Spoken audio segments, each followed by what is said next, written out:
Selanjutnya ya pembahasan selanjutnya ya ini strukturalisme. Psikologi strukturalisme ini salah satu tokohnya adalah Franz Brentano. Franz Brentano, seorang filsuf dan psikologi Jerman, adalah keponakan penyair Clemens Brentano dan penulis Bettina von Arnim. Dia mengajar di Würzburg dan di Universitas of Vienna. Sebagai seorang guru, ia memberikan pengaruh yang luar biasa kepada murid-muridnya. Di antaranya adalah Alexis Meinong, Edmund Husserl, Kazimierz Twardowski, Karl Stamps, Thomas Masaryk, Anton Marty, Christian Ehrenfels, dan Franz Hildebrand. Karya-karya Franz Brentano. Karya-karya Brentano yang paling penting yang diterbitkan selama hidupnya adalah Psikologie vom empirischen Standpunkt dari Leipzig pada tahun 1874. Edisi kedua volume Leipzig pada tahun 1911 mencakup revisi dan materi tambahan. Edisi ketiga diedit oleh Oskar Kraus, diterbitkan di Leipzig pada tahun 1925. Edisi kedua memuat Founder Classification der Sciencephänomene yang juga diterbitkan secara terpisah di Leipzig 1911. Vom Sinnlichen und Notizen Bewusstsein yang diterbitkan secara anumerta juga diedit oleh Kraus, Leipzig 1928, yang disebut sebagai volume ketiga dari Psychology. Pandangan Brentano tentang bukti dan kebenaran dapat ditemukan dalam Wahrheit Evidence yang diterbitkan secara anumerta yang diedit oleh Oskar Kraus, Leipzig 1930. Perbedaan antara menilai berdasarkan bukti dan menilai berdasarkan secara membabi buta tidak harus dijelaskan dalam hal naluri, perasaan, tingkat keyakinan, atau dorongan untuk percaya. Mengenakan konsep umum menjadi jelas menurut Brentano. Dengan cara yang sama, kita sampai pada konsep emosi yang benar dengan merenungkan contoh aktual dari konsep tersebut. Dalam hal ini, contoh aktual dari konsep tersebut dalam hal penilaian nyata dan penilaian buta terbukti secara langsung atau tidak langsung. Jika suatu keputusan terbukti secara tidak langsung, buktinya diberikan pada akhirnya. Dengan keputusan yang terbukti secara langsung, penghakiman yang terbukti secara langsung ada dua macam. Pertama, ada penilaian persepai batin. Seperti penilaian yang sekarang saya nilai dengan cara tertentu, bahwa saya tampaknya melihat ini dan itu, bahwa saya pikir saya ingat ini dan itu. Assalamualaikum warahmatullahi wabarakatuh. Perkenalkan, nama saya Manika Lila dengan NIM 0603523014. Di sini saya akan menjelaskan tokoh psikologi strukturalisme, yaitu Edward Titchener. Edward Bradford Titchener lahir pada 11 Januari tahun 1867 dan wafat pada 3 Agustus 1927. Ia adalah seorang psikolog Inggris yang belajar di bawah bimbingan Wilhelm Wundt selama beberapa tahun. Titchener terkenal karena menciptakan versi psikologinya yang menggambarkan struktur pikiran strukturalisme. Setelah menjadi profesor di Cornell University, ia menciptakan program doktoral terbesar saat di Amerika Serikat. Mahasiswa pasca sarjana pertamanya, Margaret Floy Washburn, menjadi wanita pertama yang mendapatkan gelar PhD di bidang psikologi pada tahun 1894. Titchener bersekolah di The Berndale School dan Malvern College dan kemudian melanjutkan ke Oxford Brasseyone College. Dari tahun 1885 hingga 1890, ia lulus dengan gelar BA Double First yang langka di bidang klasik pada tahun 1889.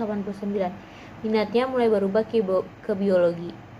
Di Oxford, Titchener pertama kali membaca karya Wilhelm Wundt. Selama berada di Oxford, Titchener menerjemahkan volume pertama edisi ketiga buku Wundt, Prinsip Psikologi Fisiologis, dari bahasa Jerman ke bahasa Inggris. Ia menghabiskan 1 tahun ekstra di Oxford pada tahun 1890, bekerja dengan John Scott Barden Sanderson, seorang ahli fisiologi, mempelajari metodologi ilmiah. Tichenor melanjutkan ke Leipzig di Jerman untuk belajar dengan Wan pada musim gugur 1890.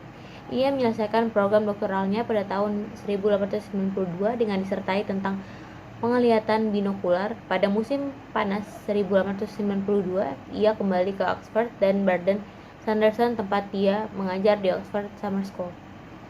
Pada musim gugur 1892, Tichenor bergabung dengan Sage School of Psychology di Cornell University sebagai dosen tetap yang mengajar filsafat dan psikologi. Dia mengembangkan laboratorium psikologi, memperoleh posisi penyuntingan pada tahun 1895, memperoleh jabatan yaitu jabatan profesor penuh dan independensi dari sekolah Sage. Pandangan terhadap gagasan Wan ia ajarkan kepada murid-muridnya dalam bentuk strukturalisme. Teori gagasan Tichenor tentang teori dari Tichenor. Gagasan Tichenor tentang cara kerja pikiran sangat dipengaruhi oleh teori voluntarisme. Wan dan gagasannya tentang asosiasi dan asperepsi masing-masing kombinasi elemen kesadaran pasif dan aktif. Tichenor berusaha mengklasifikasikan struktur pikiran dengan cara seorang ahli kimia memecah bahan kimia menjadi bagian-bagian komponennya, air menjadi hidrogen dan oksigen. Misalnya, jadi bagi Tichenor, sebagaimana hidrogen dan oksigen merupakan struktur, demikian pula sensasi dan pikiran. Dia memahami hidrogen dan oksigen sebagai struktur senyawa kimia, dan sensasi serta pikiran struktur pikiran. Tichenor percaya bahwa jika komponen dasar pikiran dapat didefinisikan dengan kategori, maka struktur, proses mental, dan pemikiran yang lebih tinggi dapat ditentukan apa yang dimaksud dengan setiap elemen pikiran, bagaimana elemen-elemen tersebut berinteraksi satu sama lain, dan mengapa elemen-elemen tersebut berinteraksi adalah dasar penalaran yang digunakan Tichenor dalam mencoba menemukan struktur pikiran. Karya dari Tichenor sebenarnya banyak. Yang saya jelaskan di sini adalah karena Tichenor dikenal karena membawa strukturalisme Wan ke Amerika, namun dengan sedikit modifikasinya. Misalnya, jika Wilhelm Wundt menekankan hubungan antara unsur-unsur kesadaran, Tichenor berfokus mengidentifikasi unsur-unsur dasar itu sendiri. Dalam bukunya An Outline of Psychology pada tahun 1896, Tichenor mengajukan daftar lebih dari 44.000 kualitas unsur pengalaman sadar.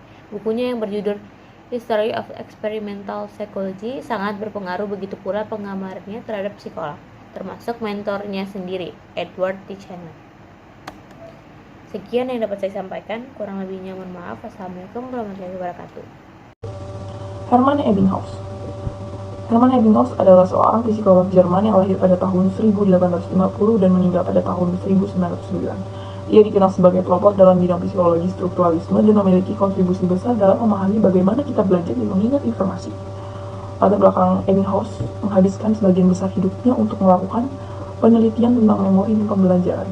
Ia merancang eksperimen-eksperimen yang menguji kemampuan belajar dan mengingat informasi dalam berbagai kondisi, seperti kecepatan belajar, waktu retensi, dan faktor-faktor lain yang mempengaruhi kemampuan kita untuk mengingat. Pengaruh karya Ebbinghaus.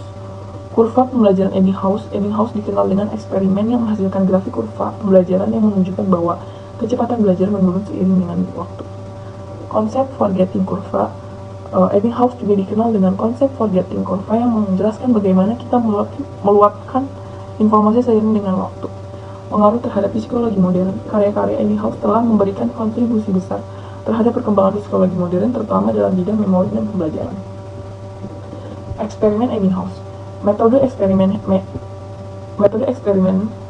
Ebbinghaus dilakukan untuk mempelajari bagaimana seseorang mengingat informasi. Eksperimen ini melibatkan pengujian ingatan seseorang terhadap serangkaian benda yang disajikan dalam lingkaran dengan jarak yang berbeda-beda. Eksperimen ini bertujuan untuk menentukan faktor-faktor apa yang mempengaruhi kemampuan seseorang dalam mengingat informasi. Hasil eksperimen Ebbinghaus menunjukkan bahwa semakin jauh jarak antara benda yang harus diingat dan lingkungan pusat, semakin sulit bagi seseorang untuk mengingat benda tersebut.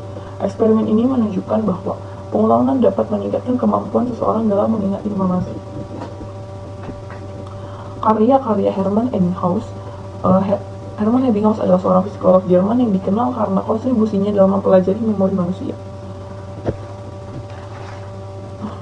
Uberdas-Gadesny on Memory. Buku ini diterbitkan pada tahun 1885 dan menjadi salah satu karya paling terkenal dari Ebbinghaus. Dalam buku ini ia menjelaskan eksperimennya tentang kurva pembelajaran dan kurva pengelupaan yang kemudian menjadi dasar bagi studi tentang memori. Fundamentals of Psychology, buku ini diterbitkan pada tahun 1908, memberikan gambaran umum tentang psikologi pada saat itu. Ebbinghaus membahas topik-topik seperti persepsi, emosi, intelektualitas dalam buku ini.